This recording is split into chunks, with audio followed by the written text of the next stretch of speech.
Hai guys, saya Abang Ash and welcome back to my channel. So, sekarang dah hujung tahun 2022.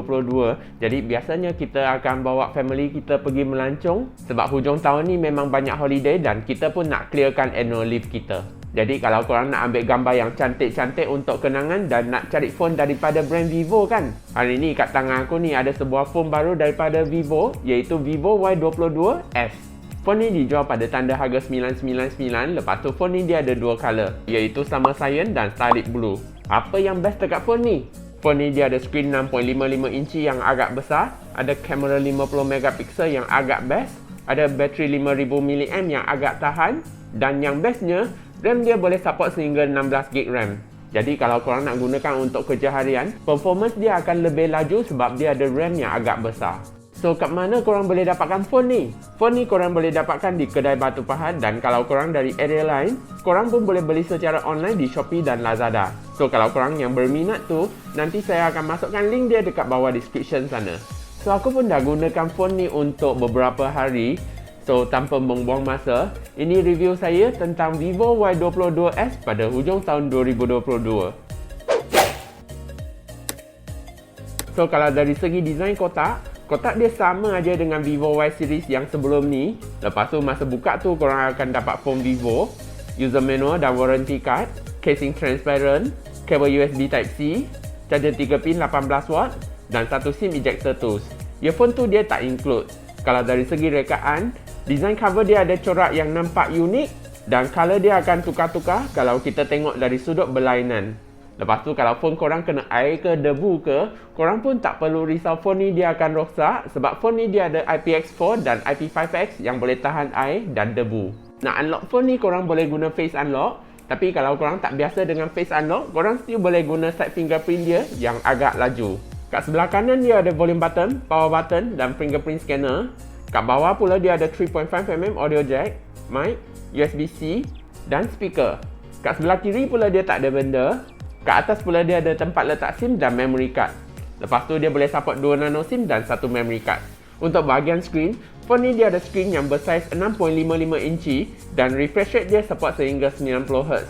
Jadi kalau korang nak gunakan untuk kerja harian dan layan movie tu, size screen dia memang cukup besar dan masa scrolling tu pun rasa smooth aja.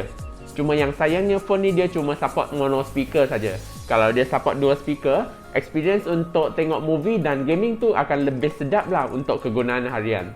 Untuk bahagian memory, phone ni dia ada internal memory 128GB dan 8GB RAM. So untuk bahagian memory, phone ni dia ada memory yang cukup besar. Tapi kalau korang nak tambah memory card dia pun boleh juga. Sebab phone ni dia boleh support external memory card sehingga 1TB. Nak transfer file daripada pendrive pun boleh juga. Korang cuma kena aktifkan function OTG ni untuk detect file daripada pendrive korang. Nak tambah RAM dia pun boleh juga sebab phone ni dia ada virtual RAM sehingga 8GB. Jadi korang boleh gunakan 16GB RAM ni untuk kerja-kerja multitasking yang lebih laju. Untuk bahagian bateri, phone ni dia ada bateri 5000 mAh dan charging dia support sehingga 18W. So untuk bahagian bateri, phone ni dia ada bateri yang agak besar. Jadi kalau korang nak gunakan untuk kerja harian tu, biasanya dia boleh tahan 1 hari sampai 1 hari setengah, baru korang kena cas 1 kali. Kalau korang nak bateri dia yang lebih tahan, korang boleh turunkan refresh rate dia pergi 60Hz. Cuma nak cas penuh tu dia ambil masa dalam 2 jam lebih sebab charging dia cuma support 18W aja. Untuk bahagian UI, phone ni dia menggunakan FunTouch OS 12 based on Android 12. So untuk bahagian UI Vivo saya memang suka sebab ikon dia nampak cantik, simple dan clean. Kalau nak screenshot korang boleh just swipe guna 3 jari saja. Lepas tu masa main game tu korang pun boleh onkan Ultra Game Mode dia untuk block notification. Nak kira berapa damage point masa main game pun boleh juga sebab phone ni dia ada function picture in picture dan korang boleh gunakan function calculator dan scroll social media masa main game itu. Untuk bahagian chipset, phone ni dia menggunakan chipset yang agak popular iaitu Snapdragon 680. So untuk bahagian chipset, phone ni dia guna chipset yang agak baru. Jadi untuk kegunaan tu, performance dia memang smooth aja dan bateri dia pun akan drain lebih lambat sikit sebab dia guna chipset 6nm. Nak main game ML dan casual game pun tak ada masalah juga. Cuma kalau korang nak main game high graphic macam Genshin Impact tu, korang kena top up sikit dan ambil Vivo T1 5G untuk performance yang lagi smooth. Untuk bahagian kamera, phone ni dia menggunakan 50MP untuk main kamera, 2MP untuk depth sensor dan 8MP untuk kamera depan. So untuk kualiti gambar Vivo memang nampak cantik sebab gambar dia memang nampak detail dan color dia pun cukup terang juga. Jadi kalau korang nak ambil gambar untuk kenangan tu, kualiti dia saya memang agak puas hati sebab beauty mode dia memang agak baik dan gambar dia pun nampak terang juga. Kualiti gambar night mode dia pun I rasa okey juga sebab dengan harga macam ni, kualiti dia masih kira agak baik untuk sebuah phone bawah 1000. So sekarang kita tengah rakam guna kamera depan Vivo Y22s ni. Okey, sekarang kita nak beli makan dekat Warung Ali Batu Pahat. Okey, yang ni untuk kamera belakang dia. Okey, masa rakam korang pun boleh aktifkan beauty mode dia lah. Okey, sekarang kita nak pergi Warung Ali kat sini lah. Jadi biasanya orang Batu Pahat akan kenal lah Warung Ali dekat sini. So overall, best ke phone ni?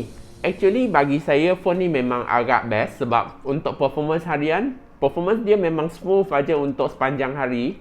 Lepas tu design kamera dia pun dah upgrade jadi lebih besar dan up to date dengan zaman sekarang. Dan phone ni juga dia dah upgrade pergi IPX4 dan IP5X yang boleh tahan air dan debu.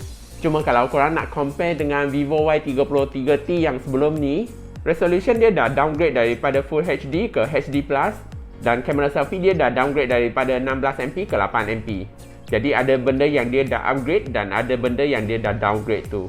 Tapi saya lebih suka kalau phone Vivo macam ni dia ada function NFC dan dual speaker. Sebab kebanyakan phone bawah 1000 tu pun dah ada support function NFC dan ada dual speaker.